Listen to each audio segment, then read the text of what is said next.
My daughter stood up at our Thanksgiving table and announced, "Dad, your seat is needed for someone who actually matters."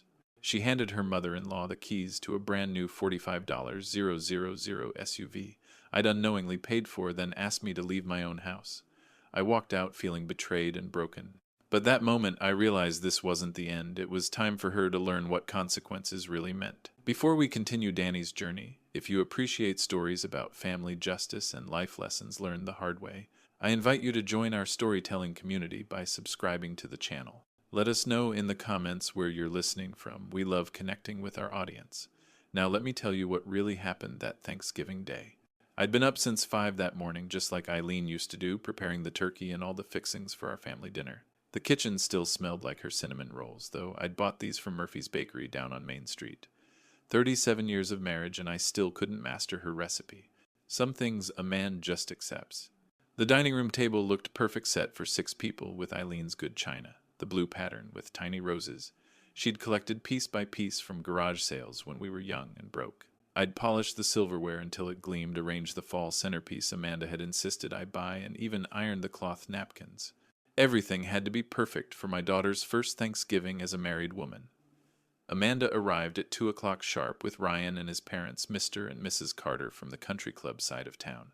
I watched through the kitchen window as they pulled up in that shiny black Escalade, wondering how a medical office manager could afford such luxury. But pride swelled in my chest anyway. My little girl had done well for herself. "Dad, you remember the Carters," Amanda said, not bothering with a hug as they filed through my front door. She looked stunning in her designer dress, carrying an expensive handbag I didn't recognize. Success suited her, even if it made her seem like a stranger. Of course. "Welcome to our home," I said, extending my weathered carpenter's hand to Mr. Carter. His grip was soft manicured. Mine bore 40 years of splinters and honest work. Mrs. Carter smiled politely, glancing around the modest living room where Eileen and I had raised our daughter. I saw her taking inventory, the worn furniture, the outdated wallpaper, the family photos covering every surface. This wasn't their world of golf club dinners and charity galas. "Danny's been cooking all morning," Ryan offered, trying to bridge the awkward silence. "The house smells incredible." That's when Amanda dropped her bombshell. "Actually, I need to talk to Dad about the seating arrangement." She led me into the kitchen away from our guests and pointed to the dining room table. "See, here's the thing. Ryan's parents are family now, real family, and they need to feel welcomed.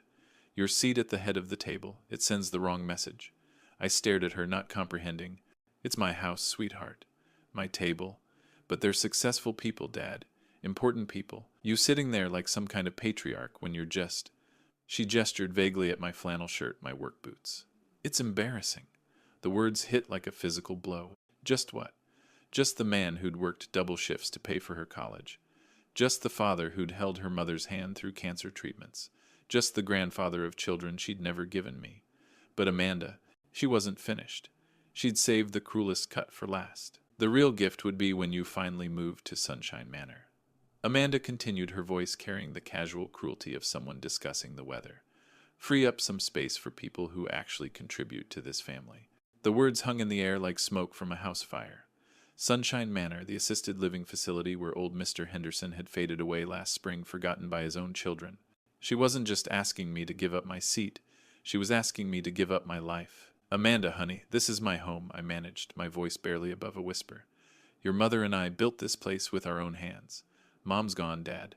She said it like she was correcting a child who still believed in Santa Claus. "And you're just rattling around in here, wasting money on property taxes and utilities. Think how much cash you'd have if you sold this place." Cash. It always came back to money with her. That's when she reached into her designer purse and pulled out a small gift box wrapped in elegant silver paper with a bow that probably cost more than my weekly groceries. Her face transformed, lighting up with genuine excitement as she walked back toward the dining room. "I have something special for the Carters," she announced to our guests, who were politely pretending they hadn't heard our kitchen conversation. "A small token of appreciation for welcoming me into the family. Mrs." Carter's eyes widened as Amanda placed the box in her manicured hands. "Oh dear, you shouldn't have. Only the best, for family." Amanda beamed, watching as Mrs. Carter carefully untied the ribbon. Inside the box were car keys. Not just any keys, the electronic fob for a brand new Cadillac Escalade, still carrying the new car smell and dealer tags. Mrs. Carter actually gasped, her hand flying to her chest. Amanda, this is a $45,000 vehicle, mister. Carter stammered, his businessman's composure cracking. This is far too generous. Nothing's too good for the people who matter, Amanda replied, shooting me a pointed look.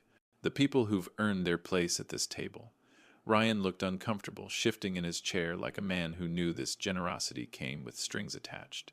Honey, maybe we should discuss. It's already done, Amanda cut him off. Paid in full. Consider it an early Christmas present. I felt the blood drain from my face. $45,000.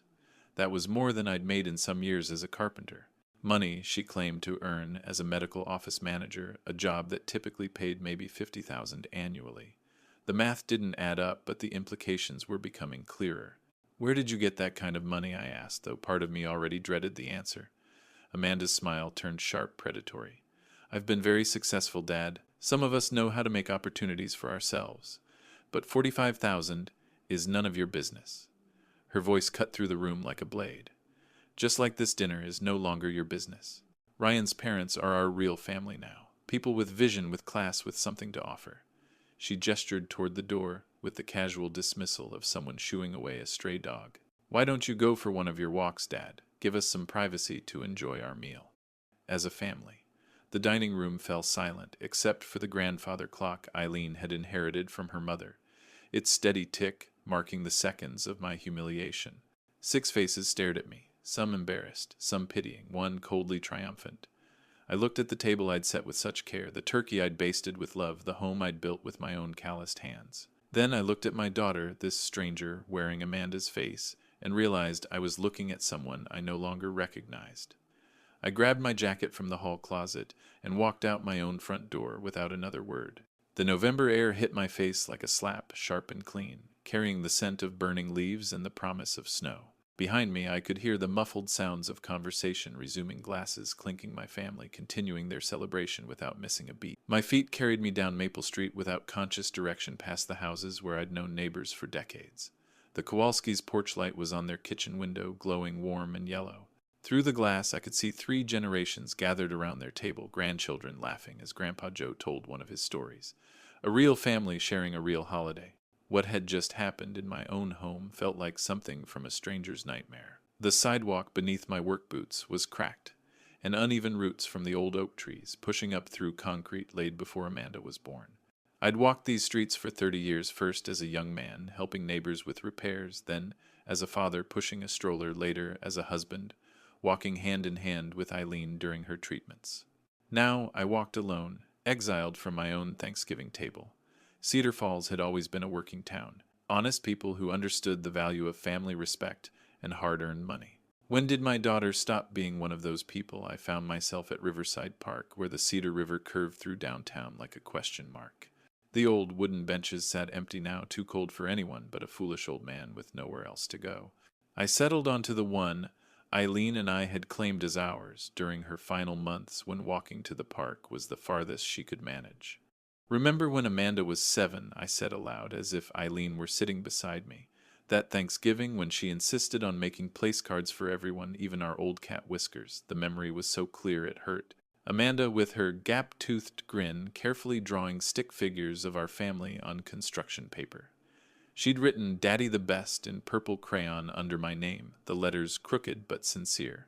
That little girl had looked at me like I hung the moon. When had I become someone whose presence was embarrassing, someone whose seat needed to be given away? The truth was sitting in my gut like a stone, cold and heavy. This wasn't about seating arrangements or social status. This was about money. It had always been about money with Amanda ever since she'd started working for that medical practice 2 years ago. The designer clothes, the expensive car, the sudden ability to afford luxuries that should have been impossible on her salary. And now a $45,000 gift handed out like pocket change. A medical office manager in Cedar Falls might make $50,000 a year if she was lucky. Take out taxes, rent car payments, insurance, and there shouldn't be enough left over for designer handbags, let alone Cadillac Escalades, unless the money was coming from somewhere else. The river gurgled past, carrying fallen leaves, toward destinations unknown. In the distance, church bells chimed 4 o'clock from St. Patrick's, where Eileen and I had been married, where we'd baptized Amanda, where we'd said goodbye to my wife 3 years ago. Father Murphy would be preparing for evening mass, probably wondering why the O'Connor family wasn't in their usual pew tonight. "What would you do, Eileen?" I whispered to the gathering dusk. "How do you handle a daughter who's become a stranger?" But I already knew what she'd say. Eileen had always been practical, direct. She'd want to know where that money really came from. She'd want to protect innocent people from whatever scheme our daughter had gotten herself into. Most of all, she'd want me to stop enabling Amanda's sense of entitlement and start holding her accountable for her choices. The walk home would give me time to think, to plan, to decide what kind of father I needed to be moving forward. Back home, the house felt different. Empty.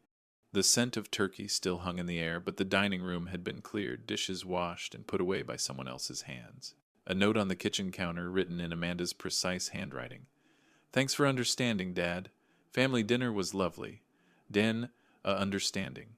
As if I'd agreed to my own humiliation. I made coffee in Eileen's old percolator and settled at the kitchen table with a yellow legal pad, the same kind I'd used for construction estimates. If there was one thing 40 years of carpentry had taught me, it was how to solve problems methodically.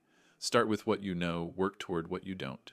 What I knew Amanda claimed to make, around $50,000 as a medical office manager at Cedar Rapids Family Practice. What I observed, a lifestyle that suggested double or triple that income. I started making a list, writing down every expensive item I'd noticed in the past year. The designer handbag she'd carried today, easily $1,000. The new car she'd been driving since spring, lease payments probably $600 a month. The apartment in the upscale part of town, rent at least $1,500. The clothes, the jewelry, the spa treatments she'd mentioned. Then tonight's bombshell, a $45,000 vehicle gifted like a box of chocolates. The numbers didn't add up, not even close. My neighbor Bill Sullivan knocked on the back door around 7, probably wondering why the O'Connor house was dark while his own family was still digesting turkey. Bill worked at the bank, had handled my mortgage for 20 years. "Danny, you okay? Sarah saw you walking alone earlier." "Come in, Bill. Coffee's fresh." I poured him a cup, grateful for the company. "Can I ask you something hypothetically?" "Shoot. Medical office manager, local practice. What would that pay annually?" Bill scratched his gray beard, considering. "Around here, 40 to 55,000, depending on experience." "Why, just curious about career paths," I lied. "What kind of income would support, say, a $600 car payment, $1,500 rent, plus luxury lifestyle expenses? You'd need to be pulling in at least 90 to 100,000 after taxes to live comfortably at that level. More if you're making big purchases." He studied my face. "This about Amanda," I nodded. No point in lying to Bill, he'd known our family since Amanda was in diapers. "Noticed she's been living pretty high lately," he continued. "New car, nice clothes. Figured maybe Ryan's family was helping out, or she'd gotten a promotion. Or there's another explanation," I said quietly. Bill's expression grew serious. "What kind of explanation?" "The kind that keeps me awake at night." We sat in silence for a moment, the implications hanging between us like fog. Bill had seen enough financial irregularities at the bank to know where suspicious money usually came from. "You want some advice from an old friend?" he asked finally. "Always. Start with the medical practice. If something fishy's going on with money, that's likely where it's happening. Insurance fraud, billing irregularities, patient account manipulation, medical offices handle a lot of cash flow, and it's not always well monitored." I felt a chill that had nothing to do with November weather. How would someone even do that? Billing for services never provided, inflating charges, creating fake patient accounts, or skimming from cash payments. It happens more than people think, especially in smaller practices, where one person handles multiple financial responsibilities. And if someone got caught, Bill's expression grew grim. Federal charges, prison time, complete career destruction, the kind of consequences that ruin lives. After he left, I sat alone with my legal pad, staring at the numbers that painted a picture I didn't want to see. My daughter wasn't just living beyond her means, she was potentially living off stolen money. And if she was innocent, patients and insurance companies were footing the bill for her designer lifestyle. The question was, what kind of father lets that continue? Friday morning found me at Murphy's Diner on Main Street, nursing black coffee and waiting for Margaret Chen. Margaret had worked as a nurse at Cedar Rapids Family Practice for 15 years before retiring last spring. If anyone knew about irregularities at Amanda's workplace, it would be her.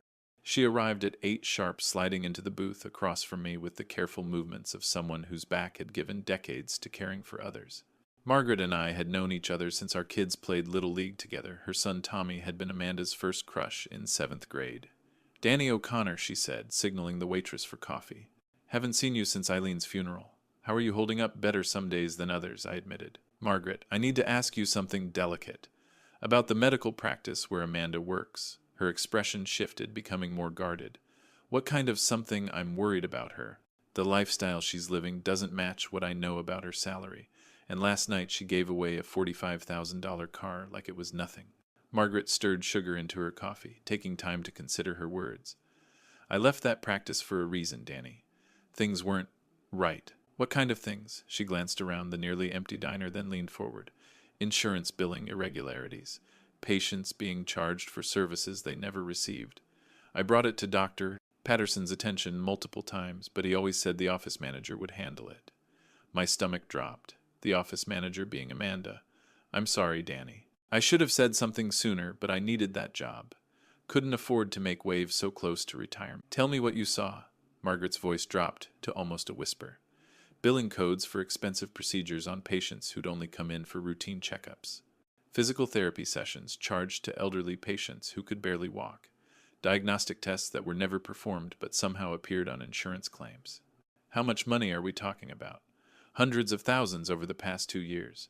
Maybe more. The insurance companies pay automatically unless someone challenges the charges, and most patients don't understand their explanation of benefits forms well enough to question them." I felt sick. "Did you ever confront Amanda directly?" "Once. Last February, when I noticed Mrs. Henderson from church had been billed for a colonoscopy she never had. Amanda just laughed it off, said there must have been a computer error. But computer errors don't buy designer handbags and new cars." "Why didn't you report it?" Margaret's eyes filled with regret. "Because I was scared. Amanda made it clear that if I caused trouble, she'd make sure I lost my pension benefits. Said she had connections, knew how to make problems for people who didn't play along. The pieces were falling into place, creating a picture that made me feel ashamed and furious in equal measure. My daughter wasn't just stealing, she was threatening anyone who might expose her." "Margaret, I need to ask you something important.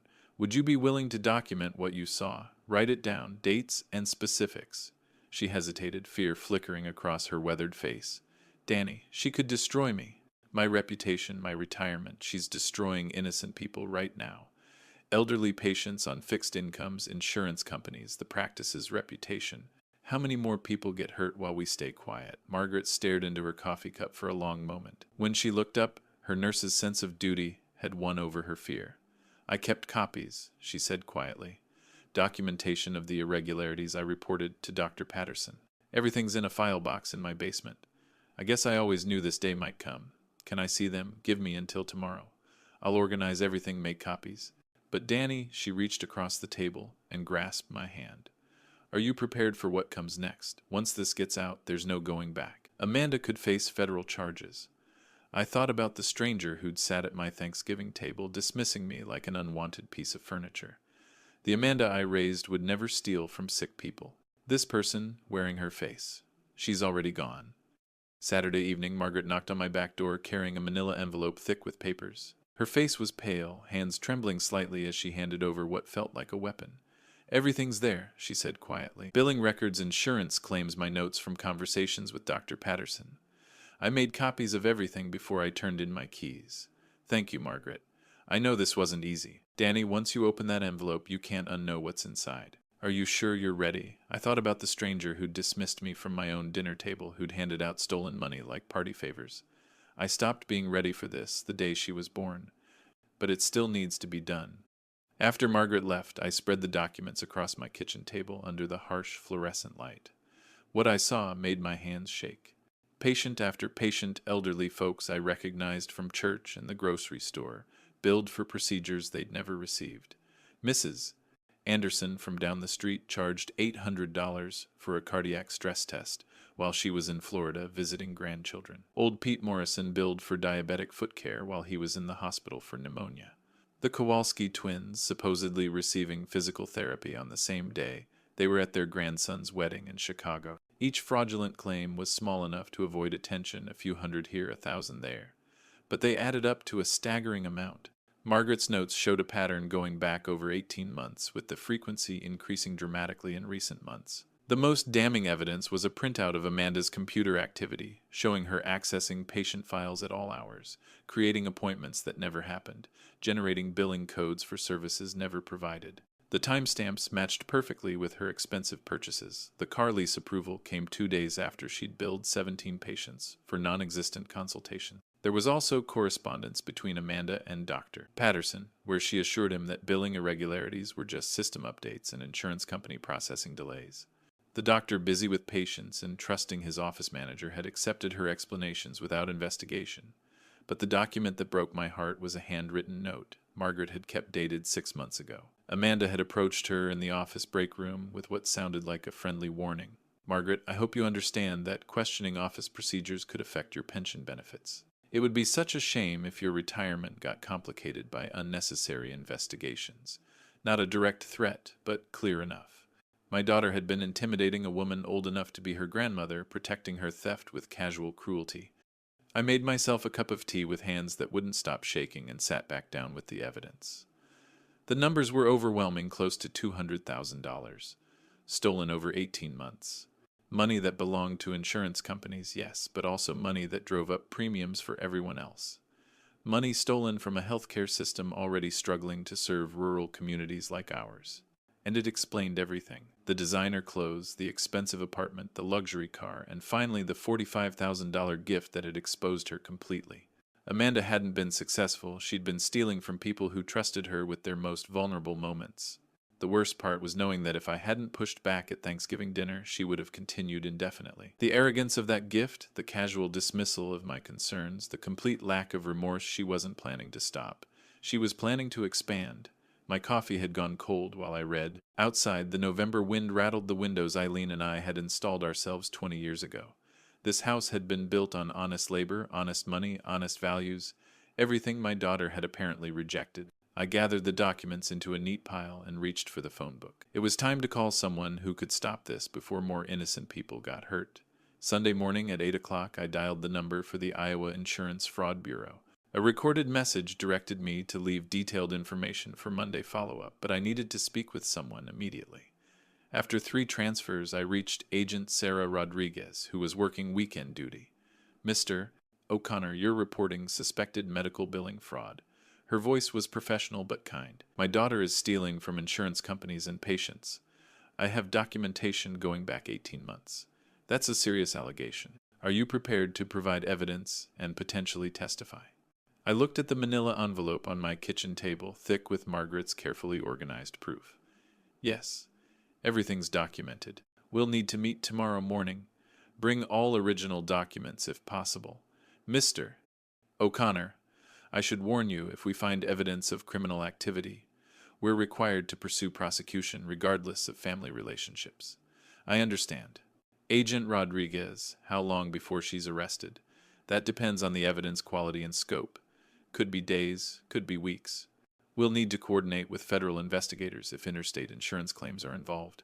After hanging up, I sat in the silence of my empty house, feeling like I'd just sentenced my own daughter to prison. But the alternative, letting her continue stealing from sick people, was unthinkable. The phone rang at noon, Amanda's number on the caller ID. "Dad, I wanted to apologize for Thursday." Her voice carried the practiced sweetness of someone who'd gotten what she wanted and could afford to be gracious. I know the seating situation was awkward, but Ryan's parents were so impressed with the evening. I'm sure they were.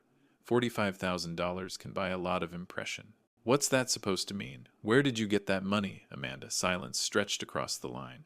When she spoke again, the sweetness was gone. "My finances are none of your business. When you're stealing from patients at the medical practice, it becomes everyone's business." The sharp intake of breath told me everything. She knew I knew. "I don't know what you're talking about," she said, but her voice wavered.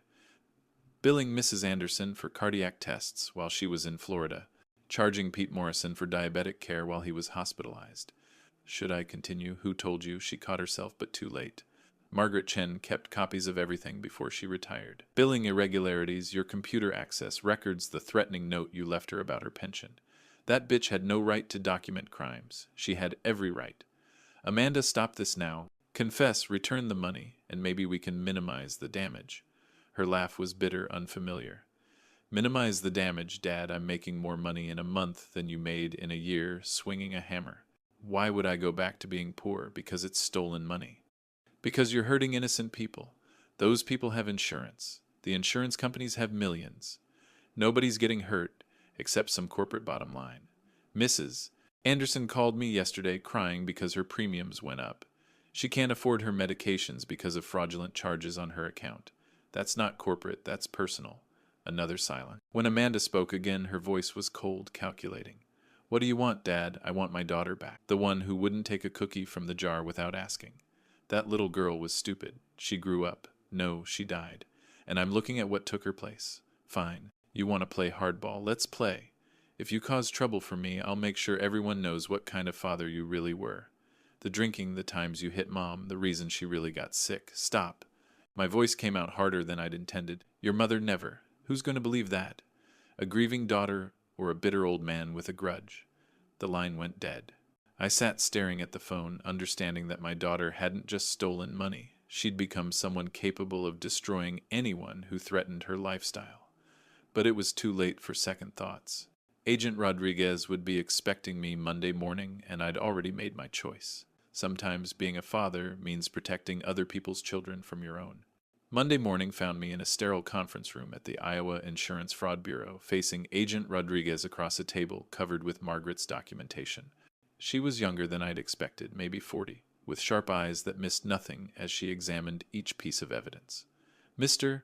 O'Connor, this is substantial, she said, photographing billing records with a digital camera. We're looking at systematic fraud over 18 months involving multiple insurance companies and potentially hundreds of victims.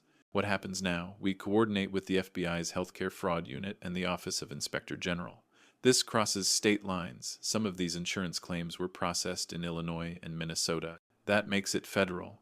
The weight of those words settled on my chest. Federal charges meant serious prison time. How long before Amanda knows she's under investigation? We'll need to secure all records from the medical practice first. Once we execute search warrants, she'll know immediately. Agent Rodriguez leaned forward, her expression softening slightly. Mr. O'Connor, I have to ask, are you prepared for the media attention? Healthcare fraud cases involving substantial amounts often attract local news coverage. I thought about walking through Cedar Falls with everyone knowing I'd turned in my own daughter. Will that help stop other people from being hurt? It sends a message. Medical office fraud is more common than people realize. Then I'm prepared.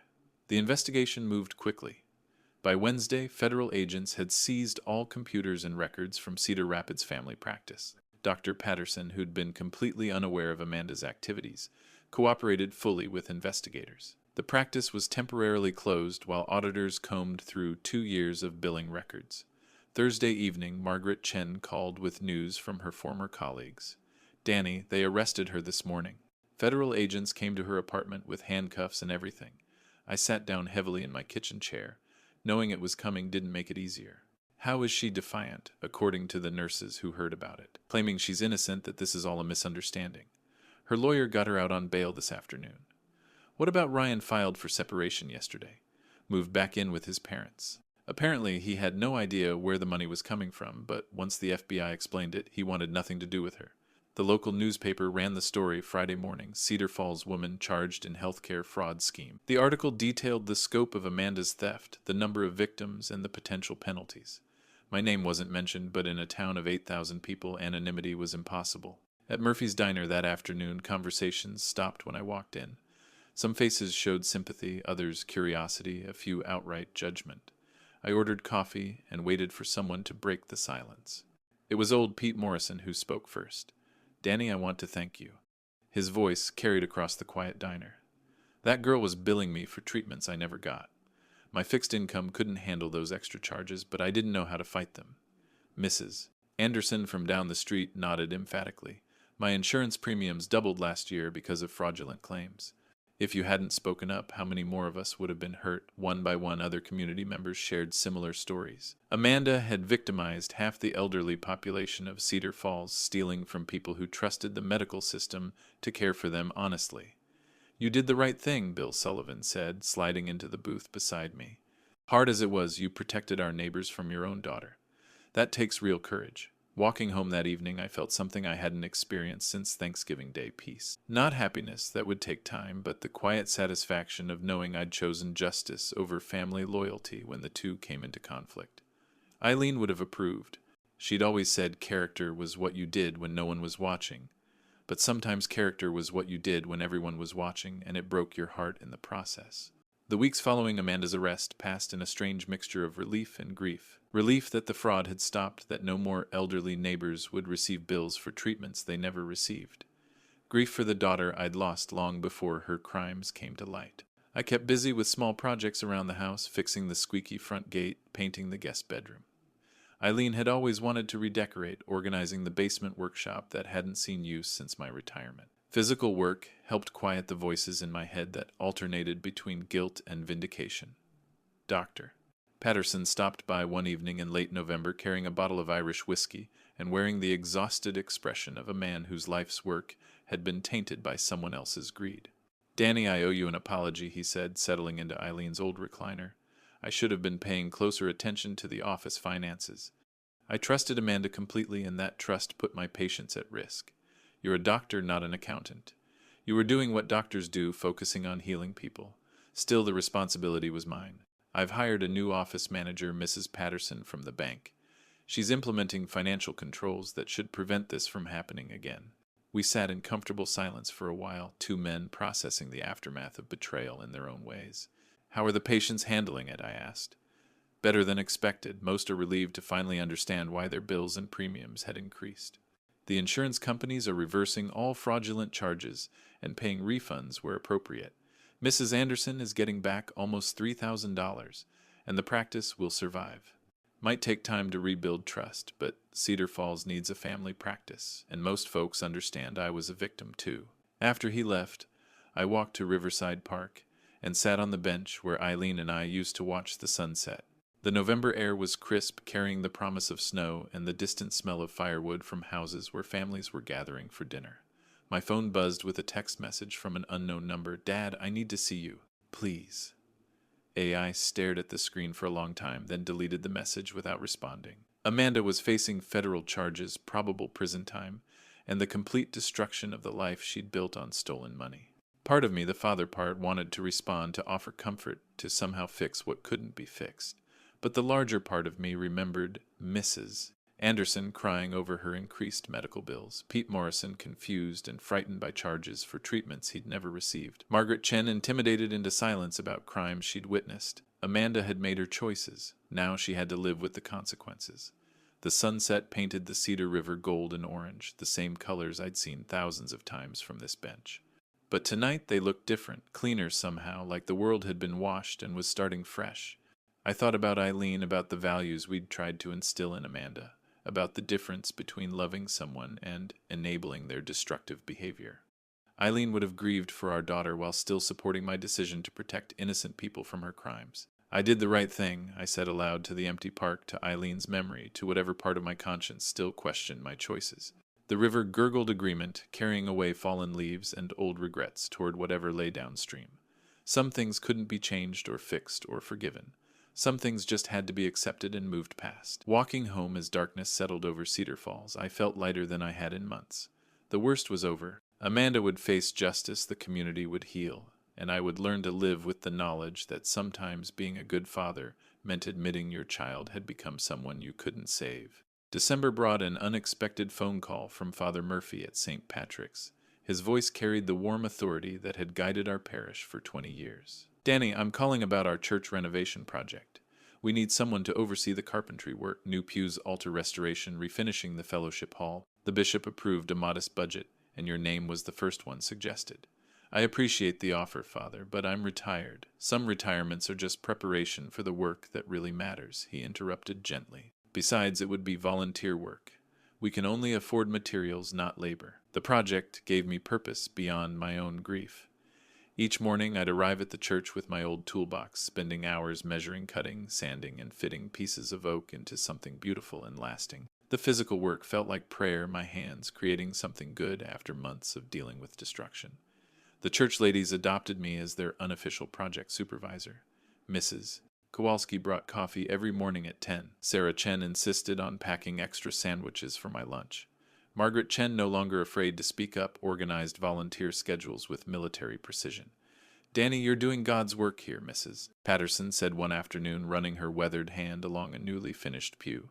"This church has needed these improvements for years, but we could never afford professional carpentry. It feels good to build something instead of tearing it down," I admitted. The renovation became a community project. Bill Sullivan donated electrical work. Tom Martinez handled plumbing updates. Even Pete Morrison, despite his arthritis, insisted on helping with the lighter tasks. Men who'd worked their whole lives with their hands, creating something lasting for the place that had anchored our neighborhood for generations. Word spread beyond the parish. The Cedar Falls Gazette ran a feature story about the volunteer renovation, highlighting how community members had come together to preserve their church. The reporter, a young woman named Jessica Walsh, interviewed me about the project. "Mr. O'Connor, people say you've become a pillar of community service since your daughter's legal troubles. How do you respond to that?" I paused, considering my words carefully. Sometimes you have to lose something important to discover what really matters. Family is precious, but community is what sustains you when family fails. "Do you regret your decision to report the insurance fraud?" "I regret that it was necessary. But I don't regret protecting people who couldn't protect themselves." The article generated calls from other churches, community organizations, and neighbors who needed carpentry work done. I found myself busier than I'd been since retirement, but it was good, busy, productive busy, that served others rather than just filling time. One evening in late December, while putting tools away in the church workshop, I found a handwritten note tucked under my toolbox. "Mr. O'Connor, thank you for what you did. My grandmother was one of the patients your daughter was stealing from. The insurance refund helped her buy Christmas presents for her great-grandchildren. You saved Christmas for our whole family." Jennifer Martinez, Tom's daughter. I sat on the church steps, reading the note by the light of the street lamps, feeling something I hadn't experienced since before Thanksgiving: genuine happiness. Not the complicated joy that comes with family, but the simple satisfaction of knowing your actions had made someone else's life better. The December snow was falling gently, covering Cedar Falls in clean white silence. Through the church windows, I could see the pews I'd built, the altar I'd restored, the fellowship hall where the community would gather for generations to come. Amanda was facing trial in the spring. She'd continue to face consequences for her choices. But I was learning that consequences worked both ways. Good choices created good results, and serving others generated its own rewards. The federal courthouse in Des Moines felt like a cathedral of justice, all marble columns and soaring ceilings, designed to inspire reverence for the law. I sat in the gallery behind the prosecution table, wearing my best suit and the weight of 18 months of investigation. Amanda entered with her attorney, looking smaller than I remembered. Gone were the designer clothes and expensive accessories. She wore a simple blue dress, her hair pulled back in a modest style that suggested humility she'd never actually felt. When she glanced back at the gallery, our eyes met for the first time since Thanksgiving. She looked away first. Assistant U.S. Attorney Michael Chen presented the government's case with methodical precision. Charts showing billing patterns, computer records documenting fraudulent entries, testimony from insurance investigators who'd tracked hundreds of false claims back to Amanda's computer terminal. "Ladies and gentlemen of the jury," Chen said in his opening statement, "the defendant didn't just steal money. She stole from sick people, elderly people, people who trusted the healthcare system to treat them honestly. She turned their vulnerability into her personal profit." When my turn came to testify, I walked to the witness stand on unsteady legs. Amanda stared at the defense table, refusing to look up as I swore to tell the truth. "Mr. O'Connor," Chen began, "please tell the court your relationship to the defendant." "She's my daughter." The words felt strange in the formal courtroom setting. "And you're the person who initially reported the suspected fraud to authorities." "Yes, that must have been a difficult decision." I looked at Amanda, who was finally watching me with eyes that held no warmth, no recognition of the father who'd raised her. "The most difficult decision of my life. What prompted you to report your own daughter?" I thought about Margaret Chen's documentation about Mrs. Anderson's tears over inflated medical bills, about Pete Morrison's confusion over charges for treatments he'd never received. I realized she wasn't just stealing from insurance companies. She was stealing from neighbors, friends, people who couldn't afford to have their medical bills inflated by fraud. Some of these victims were elderly folks on fixed incomes who had to choose between medications and groceries because of fraudulent charges. "How do you feel about your daughter facing federal charges?" Amanda's attorney objected before I could answer, but the question hung in the air anyway. How did I feel? Heartbroken. vindicated, proud, ashamed, all of it simultaneously. The defense tried to paint Amanda as a victim herself, overwhelmed by medical office responsibilities, pressured by financial stress, misguided rather than malicious. Her attorney suggested that I was a bitter father seeking revenge for family conflicts. Mr. O'Connor, the defense attorney, asked during cross-examination, "Isn't it true that you and Amanda had significant disagreements about your living situation?" "Yes. She suggested you might be happier in assisted living. She said the real gift would be when I moved to a nursing home. And you were hurt by that suggestion. I was hurt by her lack of respect. But that didn't influence my decision to report her crimes. You admit you wanted revenge." I paused, considering the question carefully. "I wanted justice for her victims. If that looks like revenge, so be it." The trial lasted 3 days. Witnesses testified about fraudulent charges. Financial investigators explained the scope of the theft, and medical office employees described Amanda's intimidation tactics. The evidence was overwhelming. During closing arguments, Amanda's attorney made one final plea for mercy, describing her as a young woman who'd made mistakes but deserved a second chance. The prosecutor's response was swift and decisive. The defendant didn't make mistakes. She made choices. For 18 months, she chose to steal from people who trusted her. The only mistake was thinking she'd never get caught. The jury deliberated for less than 2 hours. "Has the jury reached a verdict?" Judge Patricia Walsh's voice echoed through the hushed courtroom. The jury foreman, a middle-aged farmer whose weathered hands reminded me of my own, stood slowly. "We have, Your Honor. On the count of healthcare fraud in the first degree, how do you find guilty? On the count of wire fraud, guilty. On the count of identity theft, guilty." The word echoed 4 more times as the foreman read through each count. Amanda's shoulders sagged with each guilty verdict, the weight of her crimes finally settling on her like stones. Her attorney placed a steadying hand on her arm, but she shrugged it away. Judge Walsh scheduled sentencing for the following month, explaining that federal guidelines suggested 18 to 24 months in prison, plus full restitution to victims and insurance companies. Amanda would also face 5 years of supervised probation and permanent exclusion from working in healthcare. As the bailiff led her away in handcuffs, Amanda turned back toward the gallery. For a moment, our eyes met across the courtroom divide. I saw anger there, and defiance, but also something that might have been regret. Or maybe I just wanted to see it. "Dad," she called out, her voice cutting through the murmur of people filing out of the courtroom. "I hope you're satisfied." I stood up slowly, feeling every one of my 66 years. "I'm not satisfied, Amanda. I'm heartbroken. But justice needed to be served." Justice, her laugh was bitter broken. "You destroyed your own daughter for strangers." "No," I said loud enough for the remaining people to hear. "You destroyed yourself. I just made sure you couldn't destroy anyone else." The bailiff guided her toward the exit, but she twisted back one final time. "You're dead to me." Those words should have hurt. 6 months ago, they would have devastated me. But now they felt like the final lie from someone who'd been lying to herself for years. The real Amanda, the little girl who'd made place cards for Thanksgiving dinner, who'd held her mother's hand through chemotherapy, she'd been dead to me since the moment she'd asked me to leave my own table. Outside the courthouse, Margaret Chen was waiting with several other victims. Mrs. Anderson walked over on her cane, tears streaming down her weathered cheeks. "Danny, thank you," she whispered, grasping my hands with surprising strength. "That girl nearly bankrupted me with her fake charges. Now maybe I can afford my heart medication again." Pete Morrison nodded vigorously. "Takes courage to do what you did. Not many fathers would choose strangers over family." "They weren't strangers," I replied. "They were neighbors. They were community. Sometimes that matters more than blood." Agent Rodriguez approached as the crowd dispersed. "Mr. O'Connor, the restitution will take time to process, but every victim should receive full compensation within 6 months. Your daughter's conviction will also help us pursue similar cases in other districts." Will she really serve time? With her record and the amount involved, almost certainly. Federal judges don't typically show mercy for healthcare fraud, especially when it targets vulnerable populations. The drive back to Cedar Falls gave me time to process what had just happened. My daughter would go to prison. She'd lost her career, her marriage, her freedom, and finally her family. The consequences she'd avoided for 18 months of theft had finally caught up with her. But as I drove through the familiar streets of my hometown, past houses where neighbors had welcomed me back into their community, past the church, where my carpentry work was creating something lasting and beautiful, I felt something unexpected. Peace. Not happiness that would take time, but the deep, quiet satisfaction that comes from knowing you've done the right thing, even when it costs everything. Spring arrived early in Cedar Falls that year, bringing with it a sense of renewal I hadn't felt since Eileen's death.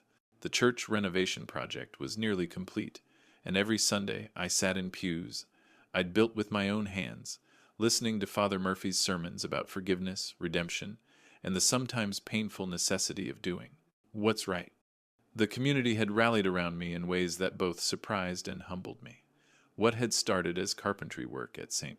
Patrick's had grown into something larger, a neighborhood network of retired craftsmen who helped elderly residents with home repairs, maintenance, and small construction projects.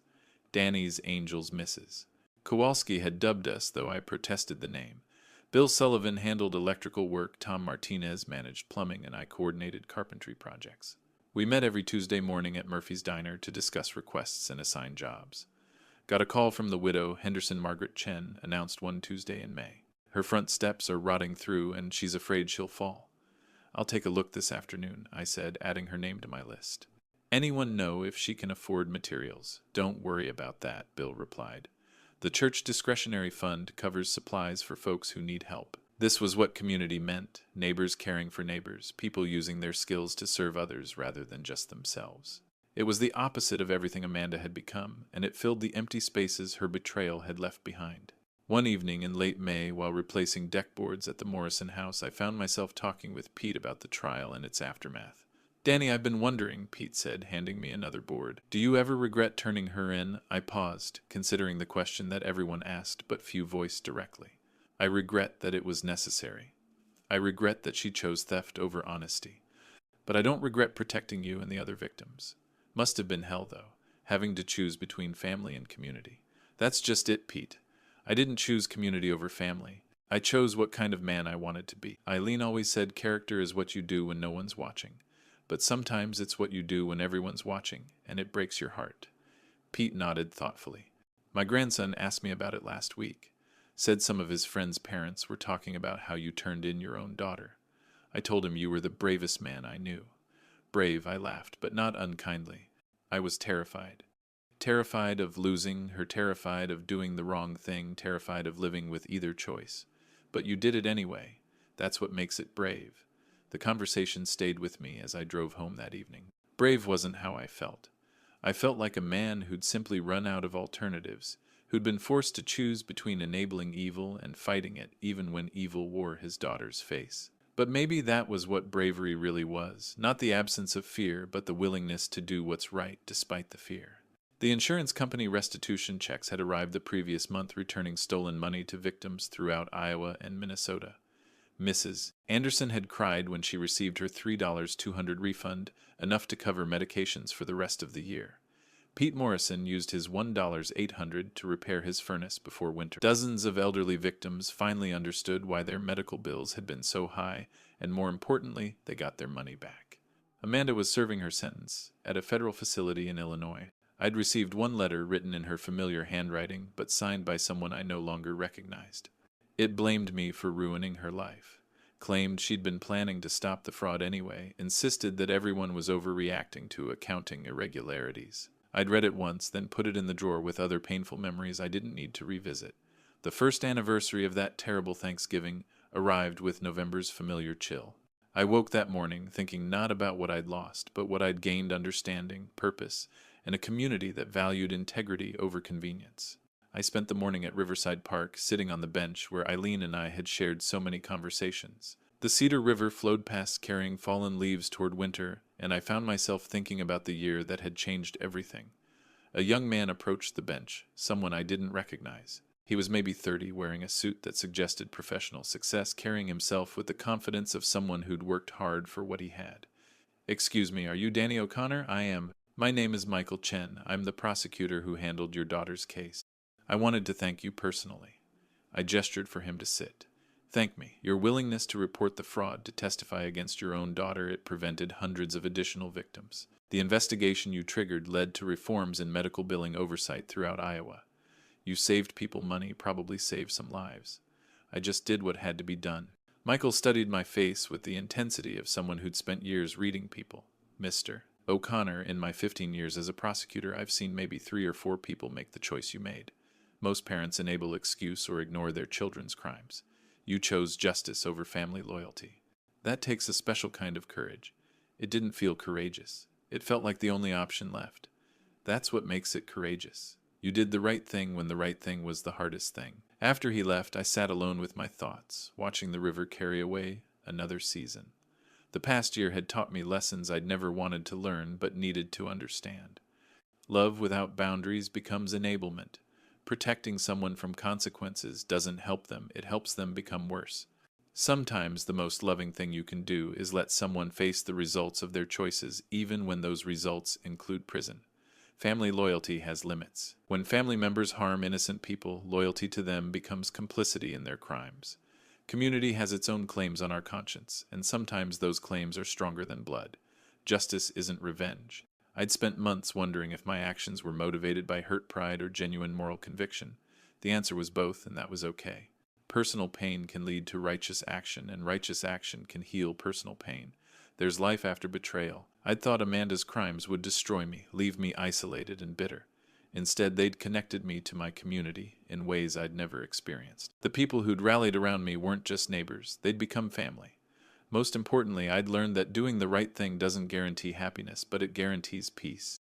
I might never see Amanda again, might never know if she'd learned anything from her consequences, might spend the rest of my life wondering if I could have handled things differently. But I could look in the mirror without shame.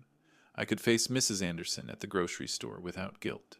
I could sit in the church pews I'd built and listen to sermons about moral courage without feeling like a hypocrite. The late afternoon sun was painting the river gold and orange, the same colors I'd seen from this bench countless times over the years. But today they looked different, cleaner, brighter, like the world had been washed and was starting fresh. Tomorrow would mark the beginning of my second year without Amanda, my second year of choosing community over comfort, justice over convenience. It would also mark the beginning of whatever came next. More carpentry projects, more neighbors helped, more opportunities to build something good from the wreckage of something broken. Some gifts take time to unwrap, but wisdom is always worth the wait. 2 years had passed since that terrible Thanksgiving dinner when everything changed. 2 years since I'd walked out of my own home feeling betrayed and broken. 2 years since I'd made the hardest decision of my life. Now on this crisp November morning, I stood in my workshop behind the house, putting the finishing touches on a rocking chair I'd been crafting for Mrs. Chen's new great-grandchild. The wood was smooth under my weathered hands, each joint fitted with the precision that came from decades of honest work. The workshop walls were lined with thank you notes from community members whose homes I'd helped repair, whose problems I'd helped solve. Mrs. Anderson's note about her fixed front steps, Pete Morrison's grateful letter about his new wheelchair ramp. The Chen family's photo showing 3 generations gathered around the dining table I'd built for them. This was my legacy now, not money or property that could be stolen or squandered, but the satisfaction of building things that made other people's lives better. The phone rang in the kitchen, and I wiped sawdust from my hands before answering. Father Murphy's familiar voice greeted me. "Danny, I have wonderful news. The diocese has approved our proposal for the community workshop program. We'll be teaching carpentry, plumbing, and electrical skills to young people who want to learn trades. They want you to coordinate the carpentry instruction. Father, I don't know if I'm qualified to teach. You've been teaching through example for 2 years now. This just makes it official." After hanging up, I walked out to the front porch and settled into the chair Eileen and I had shared for so many evenings. The maple trees lining the street were painted in brilliant reds and oranges, the same colors that had comforted me through the darkest period of my life. A car pulled into the driveway, Bill Sullivan's truck, followed by Tom Martinez's van. Tuesday morning time for our weekly planning meeting, but today felt different, special somehow.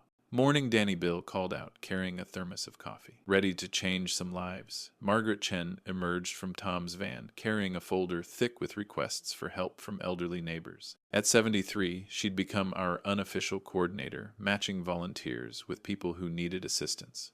12 new requests this week, she announced proudly, including a veteran in a wheelchair who needs bathroom modifications.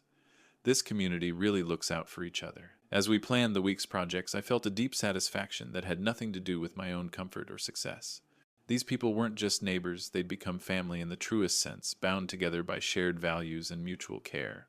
The conversation turned, as it sometimes did, to Amanda. She'd been released from federal prison 6 months ago and was living in Minnesota, working at a retail job and attending court-ordered financial counseling. We hadn't spoken, might never speak again.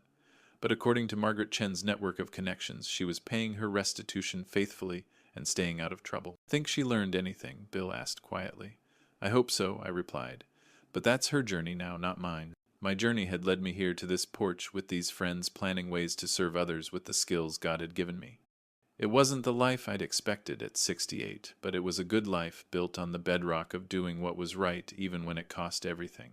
The morning sun painted everything in golden light, promising another day of useful work, meaningful connections, and the quiet satisfaction that comes from knowing you've chosen integrity over convenience, community over comfort, and justice over family loyalty when the two came into conflict. Some gifts take time to unwrap, but peace earned through difficult choices is always worth the wait. After all these years, I'd finally learned that love sometimes means letting people face the consequences of their actions, and that the most precious legacy isn't what you leave behind, but how you choose to live while you're here.